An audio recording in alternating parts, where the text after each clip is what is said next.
అందరికీ నమస్తే అండి. వెల్కమ్ టు ఆత్మీయ గోదావరి. మన ఆత్మీయ గోదావరి పశ్చిమ గోదావరి జిల్లా ఆచంట మండలం ఆచంట గ్రామంలో ఉన్నామండి. మనం ప్రస్తుతం ఉన్నది ముత్యాలమ్మ చెరువు.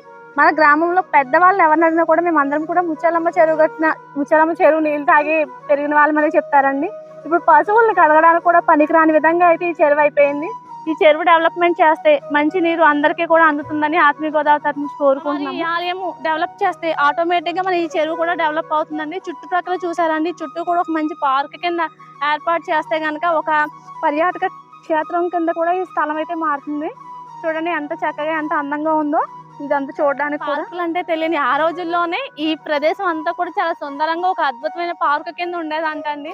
చుట్టూ బొగడ చెట్లతో మధ్యలో కృష్ణుడి విగ్రహంతో చూసారా, అక్కడ ఒక రేవు అక్కడ ఒక రేవు.